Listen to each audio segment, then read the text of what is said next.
Selamat datang jemaat Tuhan kembali dalam Grace Discovery dalam pelajaran 1B. Anda pasti telah mendengarkan pelajaran 1A. 1A untuk selama-lamanya telah diampuni. Sekarang Anda perhatikan, kita masuk ke halaman yang ke-9. Halaman 9 tentang menjadi orang benar selama-lamanya. Inilah keberadaan kita karena kita telah menjadi anak-anak Allah itu. Bahwa kita telah benar di hadapan Allah sekali untuk selama-lamanya. Saudaraku yang kekasih, kenapa hal itu terjadi? Kita bisa benar di hadapan Allah. Padahal untuk benar di hadapan Allah itu segala usaha manusia, segala kealiman manusia, segala ketekunan manusia nggak mungkin bisa mencapai posisi benar di hadapan Allah itu. Dalam pelajaran pertama saya sudah katakan, karena kita telah dijadikannya anak, maka ada dua hal yang kita akan alamin. Kita selama-lamanya telah diampunin, dan kita selama-lamanya telah dijadikannya benar di hadapannya. Ini kita menerima kasih karunia Tuhan yang begitu besar bagi setiap kita semuanya. Nah, kenapa kita telah dibenarkan? Di mana dosa-dosa kita selama ini? Bukankah Allah begitu sensitif terhadap sekecil apapun dosa kita? Sekecil apapun kesalahan kita, Tuhan tahu. Apakah Tuhan seperti meniadakan dosa kita tersebut? Apakah Tuhan seperti menyembunyikan dosa kita tersebut? Tidak, saudaraku. Kalau Allah seperti meniadakan atau menyembunyikan dosa kita, berarti dia bukan Allah yang adil, saudaraku. Kemana semua dosa kita? Dosa kita telah tertimpa atas Yesus. Dosa kita telah ditimpakan, telah tertanggung atas Yesus. Nah, saudaraku yang kekasih, setelah dosa kita tertanggung atas Yesus, saudaraku yang kekasih, kan ketiga kali Yesus mati di kayu salib, satu sisi semua dosa kita tertimpa atas Dia. Amin. Dia Allah yang kudus, rela menanggung semua dosa kita. Amin. Tapi jangan lupa, saudaraku yang kekasih, di kayu salib Dia bukan hanya menanggung semua dosa kita dalam dirinya yang kudus, dalam dirinya yang benar. Dia mengambil semua dosa kita, bukan hanya itu saja. Tetapi di kayu salib, Dia yang sudah mengambil semua dosa kita, sekarang kebalikannya. Dia memberikan kepada kita kebenarannya.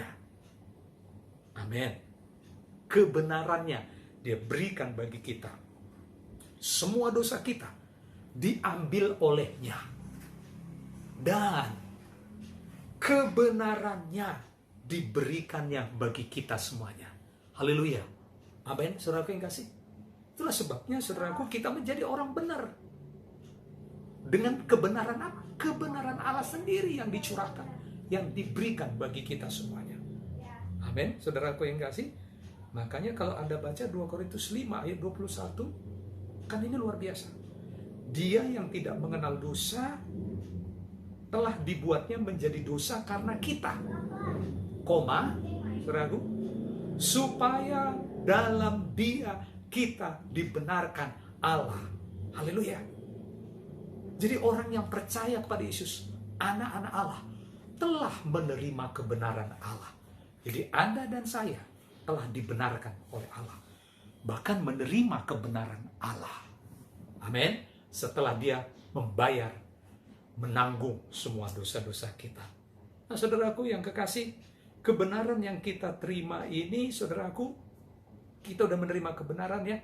Kita menjadi benar bukan karena kita telah berbuat benar. Saudaraku, ada banyak kali kita dulu berpikir, tunggu kita berbuat benar dulu, baru kita menjadi orang benar. Saudaraku perlu mengetahui, segala usaha kita pasti tidak mampu. Makanya kasih karunia Allah, korban Yesus berikan bagi kita. Amin, saudaraku. Jadi sekarang saudaraku yang kasih, perhatikan di halaman yang Nah, saudaraku yang kekasih, kebenaran yang kita terima itu bukan karena apa yang kita lakukan, tetapi kebenaran yang kita terima itu adalah karena apa yang Yesus telah kerjakan. Jadi itu adalah hadiah bagi kita. Oleh karena perbuatan Kristus. Jadi tidak ada orang yang bisa dibenarkan di hadapan Tuhan karena usahanya. Sehingga tidak ada yang dari antara kita bisa memegahkan diri kita. Kita jadi benar di hadapan Tuhan karena usaha kita. Usaha ini macam-macam. Usaha kesalehan kita, usaha kebaikan kita. Saudara, semua usaha itu tidak mampu membawa kita menjadi benar di hadapan Allah. Tapi saudaraku yang kasih, kita menjadi benar di hadapan Allah. Semuanya karena hadiah daripada korban Yesus. Amin. Saudaraku, hadiah daripada korban Yesus. Anda perhatikan di halaman yang ke-10 ini.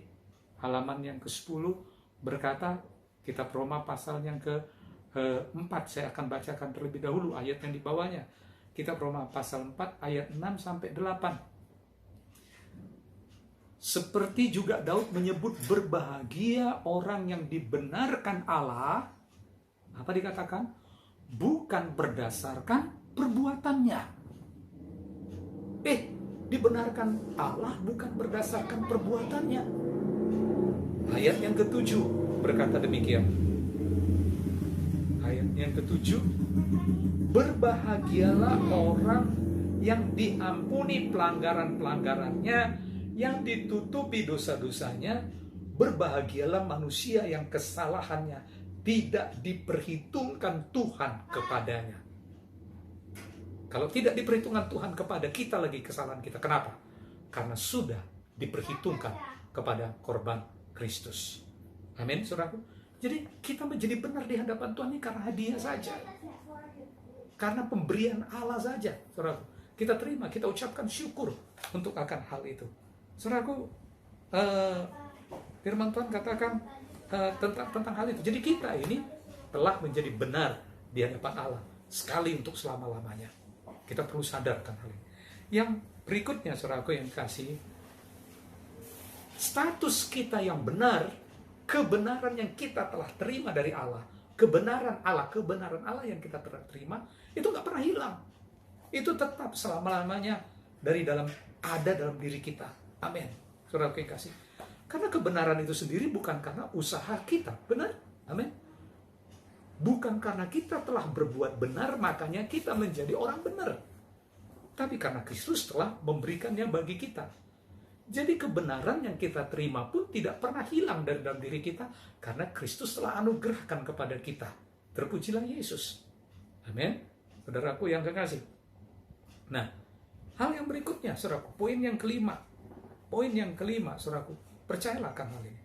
Walaupun kita jatuh dalam dosa, pastor, kalau saya jatuh dalam dosa, kira-kira kebenaran itu hilang nggak? Kebenaran Allah dalam diri saya hilang nggak? No, saudaraku. Walaupun kau jatuh dalam dosa, kebenaran yang Allah sudah berikan kepada kita tidak pernah hilang dari dalam diri kita. Tapi apakah ini menyatakan, oh kalau gitu, pastor, kita akan semena-mena dong untuk berbuat dosa? No, saudaraku yang kekasih. Perhatikan akan hal ini. Justru waktu saat kita menyadarin kita tidak pernah kehilangan kebenaran itu, di situ terjadi kuasa pemulihan. Saudaraku, saya sering tanya orang, mana lebih cepat pulih? Ini orang percaya, anak-anak Tuhan. Ketiga kali dia berbuat dosa, si A dan si B sama-sama berbuat dosa. Si A ini ketiga kali berbuat dosa, dia berpikir kalau dia sudah kehilangan kebenaran. Tapi si B, ketiga kali dia berbuat dosa, dia tahu, dari Yesus sudah membayar aku telah menjadi orang benar. Kira-kira dari kedua orang itu mana yang akan lebih cepat pulih? Maka yang lebih cepat pulih adalah orang yang mengetahui kalau dia tidak kehilangan kebenaran. Kalau dia tetap dikasih oleh Tuhan, dia cepat pulih. Nah, saudaraku yang kekasih, poin yang keenam, poin yang terakhir, fokuslah kepada kebenaran, bukan kepada kelakuan baikmu. Waktu saat kita fokus kepada kelakuan kita, fokus kepada attitude kita, fokus kepada karakter kita, maka kita akan mengalami jatuh bangun. Kita mengalami ketertuduhan. Tapi kita fokuslah kepada kebenaran yang Kristus telah berikan kepada kita. Jadi kita benar, kita orang benar. Waktu saat kita berpikir, waktu saat kita mempercayai kita orang benar, maka kelakuan kita pun akan menjadi selaras dengan apa yang kita percaya. Percaya kalau darah Yesus sudah memberikan kita kebenaran itu. Sehingga waktu saat kita berpikir, kita mempercayai kalau kita adalah orang benar, maka kita akan menjadi orang-orang yang melakukan hal yang benar. Nah, saudaraku yang kekasih, ayat yang terakhir dikatakan 1 Korintus 15 ayat yang ke-13.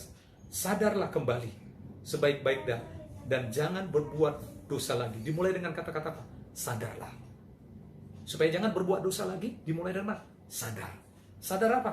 Sadar kalau kita ini sudah dibenarkan oleh Yesus. Ternyata dimulai dari situ. Makanya ayat yang dikatakan, sadarlah kembali sebaik-baiknya. Baru kata-kata berikutnya dikatakan, dan jangan berbuat dosa lagi. Jadi kemenangan kita daripada dosa, kemenangan kita daripada hal yang tidak benar, kelakuan yang tidak benar, dimulai daripada kesadaran kita kalau kita ini telah dibenarkan oleh darah Yesus. Tuhan memberkati Anda, saudaraku. Lihat poin-poin 7. Poin 7, nikmati berkat sebagai orang-orang benar. Baca kitab Amsal itu, Amsal pasal 10 ayat yang ke-7. Kenangan kepada orang benar mendatangkan berkat. Siapa itu orang benar? Anda dan saya. Mulut orang benar adalah sumber kehidupan. Siapa itu orang benar? Anda dan saya. Dan selanjutnya, terimalah berkat Tuhan. Terimalah berkat-berkat sebagai orang benar. Karena darah Yesus telah menjadikan kita benar. Tuhan Yesus memberkati, saudara yang kasih. Berkat-berkat apa yang Anda terima, Anda bisa diskusikan kepada grup-grup Anda, bisa share kepada yang lain. Dan kemudian mungkin Anda bisa mengisi beberapa pertanyaan-pertanyaan yang ada di halaman-halaman berikutnya. Apa pandangan-pandangan Anda? Dan Anda mulai baca ayat-ayat kunci itu, mungkin merenungkannya, membacanya berulang-ulang, merenungkannya. Ada ayat-ayat kunci di belakang halaman yang paling terakhir dari pelajaran yang pertama. Renungkan dan bisa dijadikan menjadi ayat hafalan bagi kita semuanya. Tuhan Yesus memberkati. Shalom. Tuhan Yesus memberkati.